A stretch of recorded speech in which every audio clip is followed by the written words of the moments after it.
जय हिंद साथियों, सी of mathematics class में आपका स्वागत है। साथियों, हम सब इस वीडियो में प्रीवियस ईयर का क्वेश्चन को सॉल्व कर रहे हैं। तो देखिए, इसमें क्या करें, 158 से हल करेंगे। पिछली वीडियो में क्या किया था, 157 तक हल किया था। ठीक है, तो वीडियो को लास्ट तक बने रहिए और यह वीडियो जो आपको थोड़ा सा भी हेल्पफुल लगे तो अपने दोस्तों में शेयर कीजिएगा।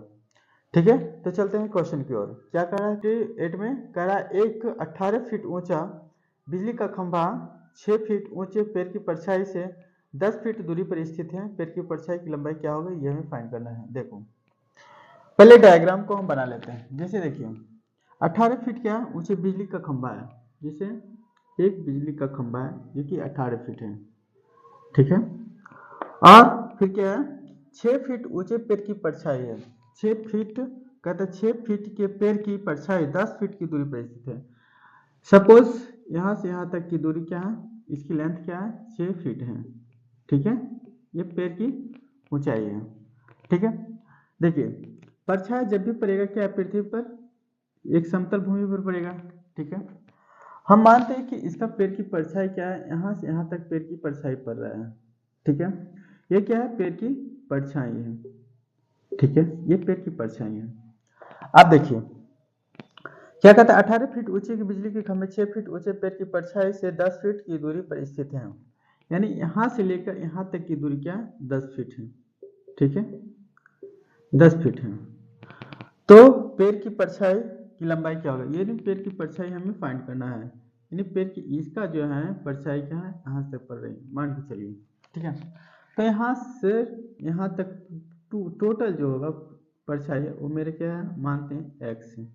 ठीक है, तो ये पेड़ की ये क्या है, यहाँ से यहाँ तक क्या है, ये रहा, यहाँ से यहाँ तक पेड़ की परछाई रहा। ठीक है, तो ये हमें दूरी क्या है, ये दूरी हमें फाइंड करना है। परछाई क्या पड़ेगा, ये हमें फाइंड करना है। तो देख लेते हैं, दोनों क्या है, एक समरूप आकृति है। ठीक है, और समरूप आकृति आप जानते हैं कि समरूप या आकृति की जो भुजा होती है वो आपस में क्या होता है, समानुपाती होता है। ठीक है, तो हमें क्या है, हम समानुपाती कहते हैं। जैसे इसका नाम भी रख लेते हैं, ए है, बी है, और सी है, डी है, ई है। ठीक है, देखो दो त्रिभुज क्रिएट हुआ, ए बी सी। ठीक है, ये जब भी गिरेगा परपेंडिकुलर 90 डिग्री पर। ठीक है, यहाँ पे और डी सी ई। ठीक है, हम जानते हैं समरूप त्रिभुज की संगत भुजाएं क्या पे समानुपाती होता है। तो हम कह सकते हैं क्या, यहाँ से ए बी बटे क्या है, यहाँ से बी सी।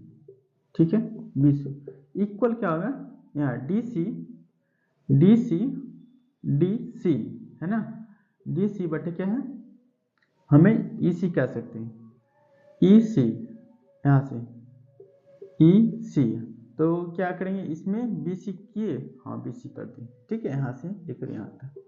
तो ए बी की दूरी क्या है, ये जो है हाइट क्या है, तो 18 है, 18 फीट है। बट बी सी क्या है, यहाँ से लिखे बी सी क्या माने थे, एक्स, तो एक्स बटे क्या है, डी सी क्या है, 6 माने।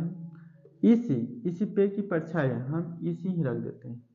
ठीक है, यदि इसी करेंगे तो इसी कितना होगा, सो निकाल लेते हैं पहले। इसी क्या होगा, यहाँ से लेकर यहाँ तक हम देखते हैं एक्स, ये क्या है 10। तो हम क्या कर सकते हैं, एक्स मैंने पूरा में क्या है 10 को घटा देंगे ना, तो हमें पेड़ की परछाई निकल जाएगा।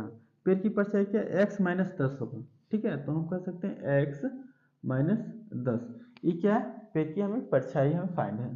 देखिए आप क्या करते हैं, तिरछा तिरछी गुना कर देते हैं, यानी 18 गुने एक्स क्या होगा, 18 एक्स, 18 गुना 10 माइनस क्या है 180 बराबर क्या है 6 गुना एक्स, 6x घटाते हैं, इस तरफ लाते हैं, पक्षांतर करने पर 18x बटे माइनस क्या होगा 6x बराबर कितना है 180।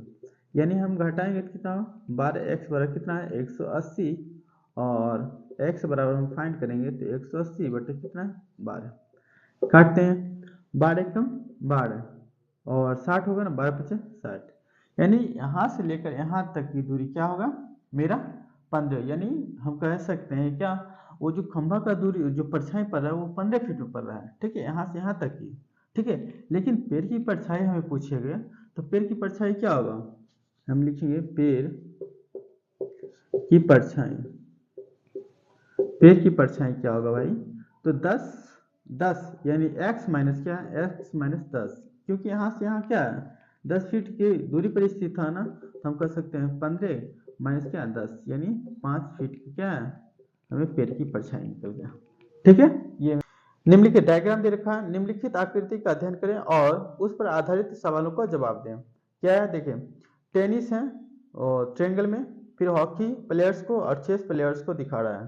ठीक है, इसको पहले 160 में हॉकी के खिलाड़ियों का शतरंज के खिलाड़ियों का अनुपात क्या है। हॉकी किसको निर्देशित कर रहा है, तो ये आयत है ना उसको। ठीक है, और चेस है ना यानी शतरंज किसको कर रहा है, तो गोलाकार को कर रहा है नोट।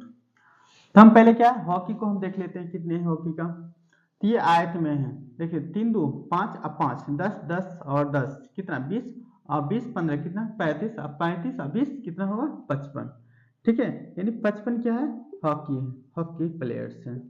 ठीक है, उसके बाद देख लें चेस को देख लेते हैं, यानी गोलाकार में जितने भी हैं वो क्या है चेस प्लेयर हैं।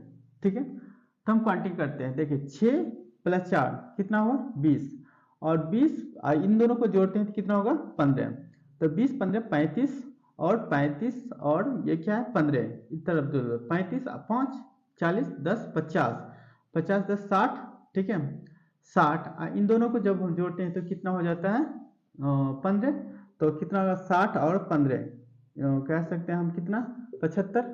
ठीक है, 75 और ये क्या है 11 ना। ठीक है, यानी 86 होता है। ठीक है, और है कोई छूटा हुआ, हाँ देखिए यहाँ पे छूटा हुआ है, यहाँ पे कोई अंक है।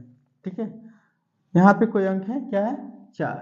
ठीक है, यानी 86 और 4 कितना है हम कह सकते हैं 90।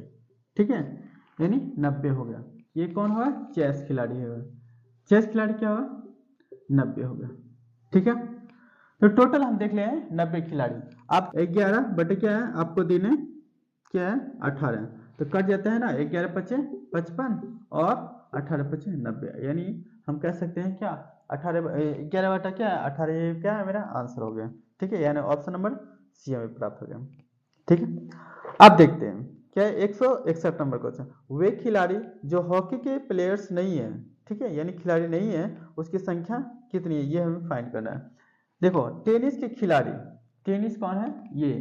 ठीक है, ये जो है त्रिभुज में वो है टेनिस के खिलाड़ी, जो हॉकी के खिलाड़ी नहीं है, हॉकी के खिलाड़ी नहीं यानी ये जो है ना आयत में नहीं होना चाहिए। ठीक है, ये आयत में नहीं होना चाहिए, ये इसमें नहीं होना चाहिए।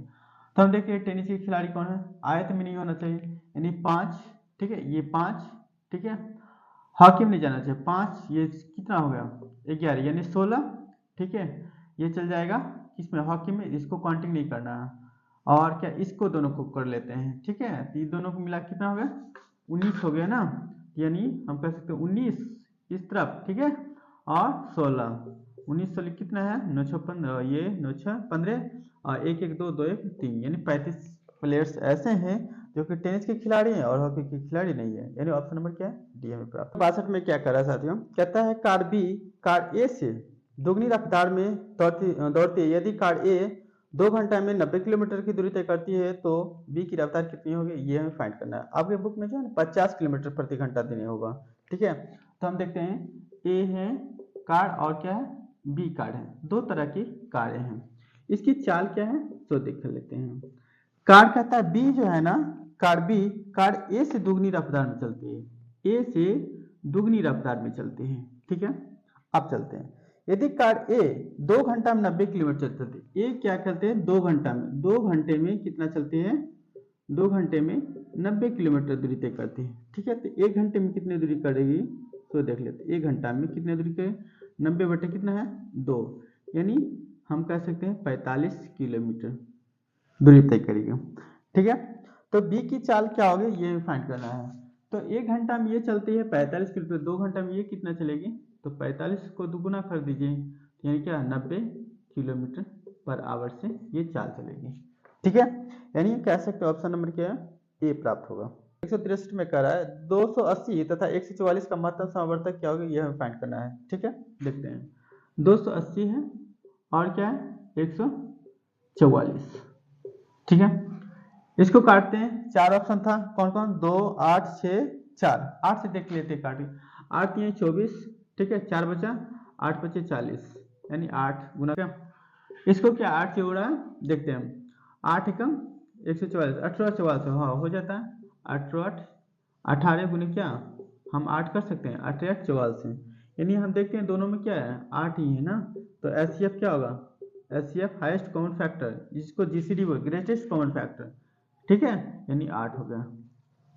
ठीक है, यानी ऑप्शन नंबर क्या है, बी हमें प्राप्त हुआ।